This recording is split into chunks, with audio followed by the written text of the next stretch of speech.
Hello student, आज हम आपकी हिंदी की किताब से पाठ 8 पढ़ेंगे। यह एक नाटक है जिसके रचयिता हैं हरिवंश राय बच्चन जी। इस पाठ का शीर्षक है बंदर बाट। तो इस नाटक को पढ़ने से पहले इसके बारे में थोड़ा सा हम देखेंगे। अगर हमारी क्लासेस चल रही होती तो हम इस नाटक को अपने क्लासरूम में भी कर सकते होते। तो आइए हम देखें इस नाटक में हमें क्या क्या चीज़ें ज़रूरत पड़ेंगी। तो हमें एक स्थान चाहिए होगा, खुली जगह या कोई बड़ा कमरा। इसके पात्र होंगे एक बंदर और 2 बिल्लियाँ। कोई 7-8 बरस का लड़का बंदर और 5-6 बरस की लड़कियाँ बिल्ली बन सकती हैं। बंदर के लिए पोशाक पीला चूड़ीदार पजामा, कुर्ता और दुपट्टा जो कमर में पूँछ सी निकाल कर बांधा जा सकता है। मुंह पर लगाने के लिए बंदर का चेहरा जिसमें आँख हो और मुंह की जगह छेद हो। बिल्लियों के लिए पोशाक काली सफ़ेद सलवारें, कमीज़ें, दुपट्टे जो कमर में पूँछ से निकाल कर बांधे जा सकते हैं। मुंह पर लगाने के लिए काली सफ़ेद बिल्लियों के चेहरे जिनमें आँखों और मुंह की जगह बड़े छेद हों जिनसे देखा बोला जा सके। सामान एक मेज़, एक बड़ा मेज़पोश या बड़ी चादर, डबल रोटी का एक टुकड़ा, एक छोटी तराजू। तो आइए इस नाटक को हम देखेंगे। पहला दृश्य, कोई कमरा। कमरे के बीच में एक मेज़ है जिस पर मेज़पोश पड़ा है जो कि आगे से ढका है।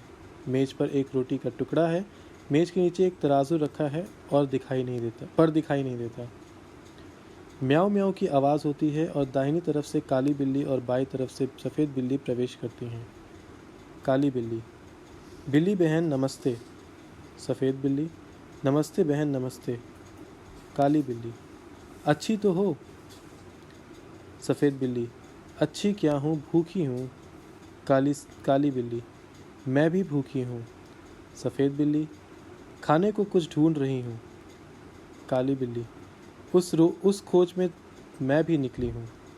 सफ़ेद बिल्ली, मुझे महक रोटी की आती। काली बिल्ली, हाँ मेरी भी नाक बताती, पास कहीं है।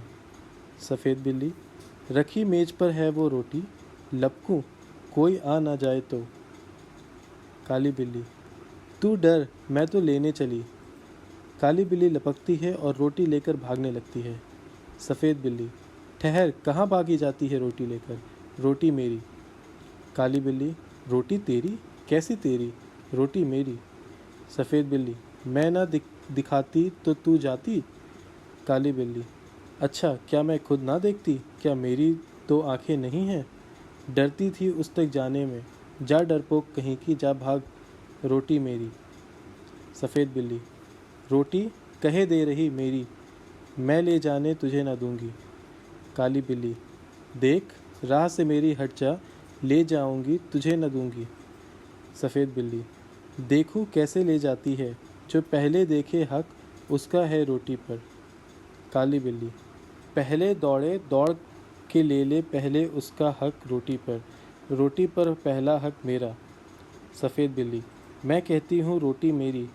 काली बिल्ली, मैं कहती हूँ रोटी मेरी। दोनों झगड़ती हैं, रोटी मेरी कहकर एक दूसरे पर गुर्राती हैं। बंदर का प्रवेश। बंदर, क्यों तुम दोनों झगड़ रही हो? तुम कहती हो रोटी मेरी। सफ़ेद बिल्ली से, तुम कहती हो रोटी मेरी। काली बिल्ली से, रोटी किसकी? मैं उसका फैसला करूँगा। चलो कचहरी, मेरे पीछे पीछे आओ। बंदर दोनों से छीनकर रोटी अपने हाथ में लेकर चलता है। दोनों बिल्लियाँ पीछे पीछे जाती हैं। दूसरा दृश्य, बंदर की कचहरी। बंदर मेज पर बैठा है, रोटी का टुकड़ा सामने रखा है। दोनों बिल्लियाँ मेज़ के सामने इधर उधर खड़ी हैं। बंदर सफ़ेद बिल्ली से, बोलो तुमको क्या कहना है? सफ़ेद बिल्ली, श्रीमान, पहले मैंने ही रोटी देखी थी, इससे रोटी पर पूरा हक मेरा बनता है। बंदर काली बिल्ली से, बोलो तुमको क्या कहना है?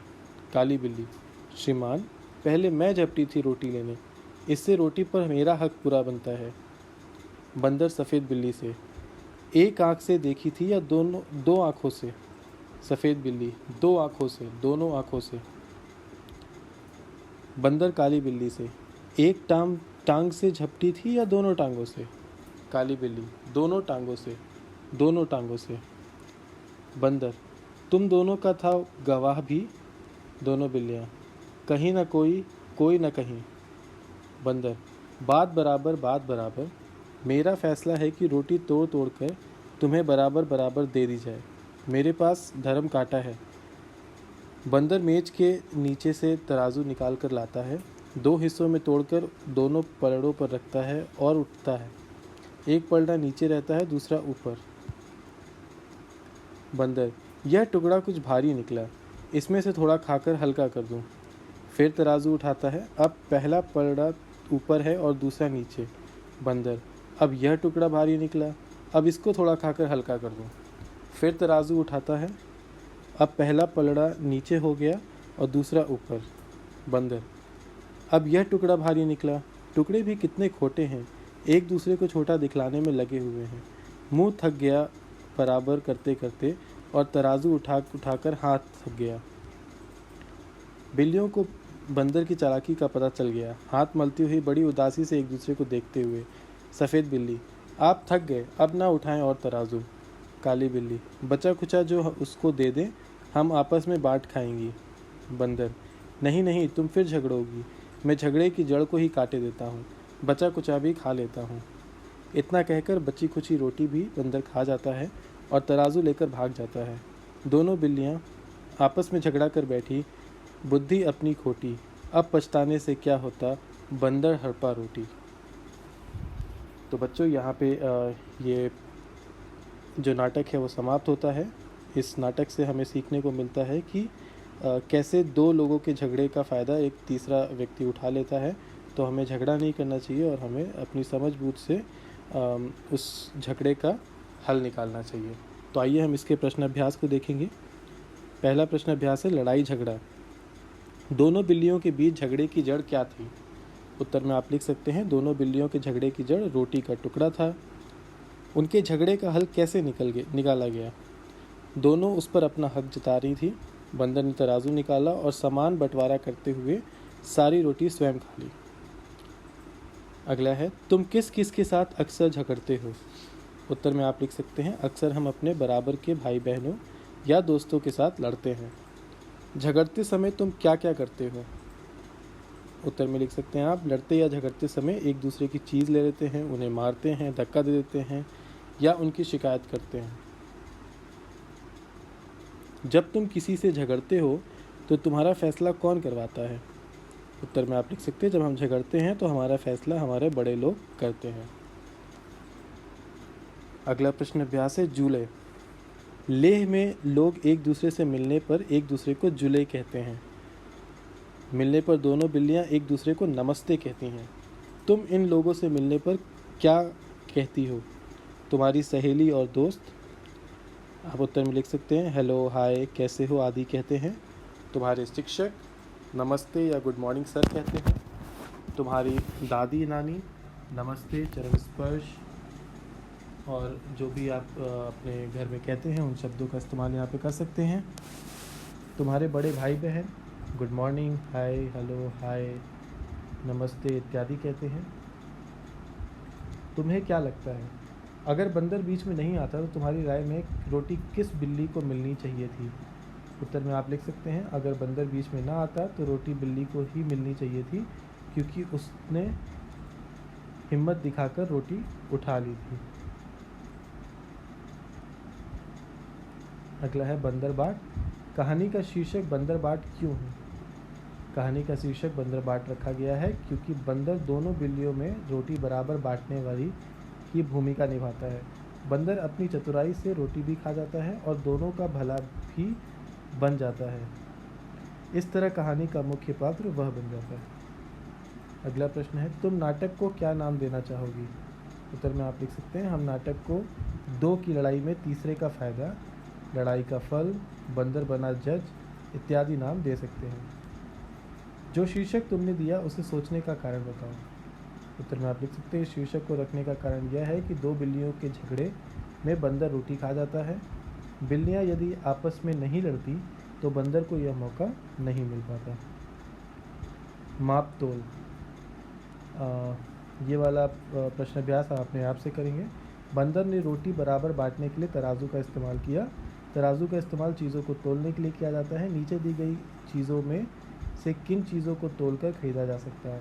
तो यहाँ पे कुछ चित्र बने हुए हैं, इनको आप देखेंगे और इनको आप बताएंगे कि इनको किस चीज़ से तोला जा सकता है। बाट तोली जाने वाली चीज़ों का वचन बताता है। वज़न किलोग्राम या ग्राम में बताया जाता है।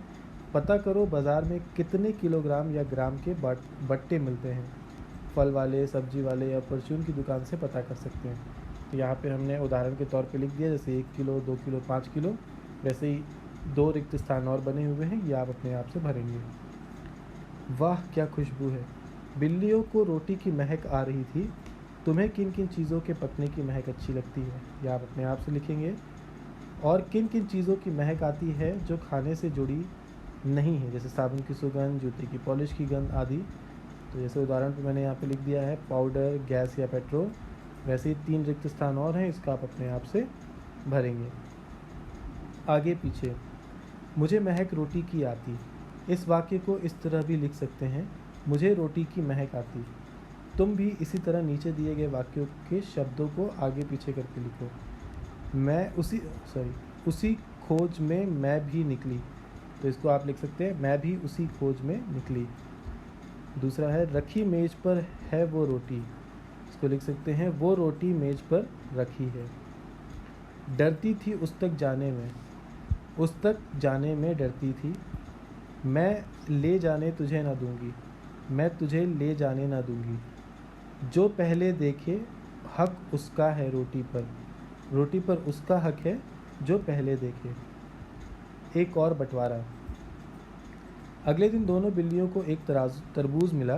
दोनों सोचने लगीं इस तरबूज को कैसे बांटा जाए कि तभी फिर से बंदर आ गया। आगे क्या हुआ होगा।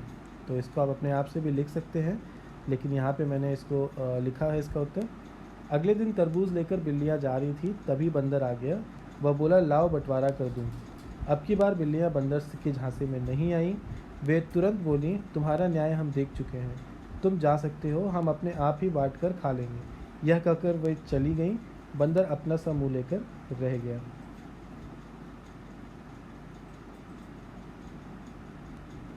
माथा पच्ची। कट्टो बिल्ली बगीचे में अपने भाई बहनों के साथ खेल रही थी। इतने में बंदर ने उसकी तस्वीर खींच ली। तस्वीर देखकर बताओ इनमें से कट्टो बिल्ली कौन सी है। तो बच्चों ये प्रश्न अभ्यास आप अपने आप से कर सकते हैं। इसको देखिए, खोजिए और कहानी के अनुसार आप इसको ढूंढ करके बता सकते हैं। तो यहाँ पे आपका ये पाठ समाप्त होता है और ये सारे प्रश्न अभ्यास जो मैंने आपको यहाँ पे बताया है, इनको आप अपनी कॉपी में लिखेंगे और इनको याद करेंगे। धन्यवाद।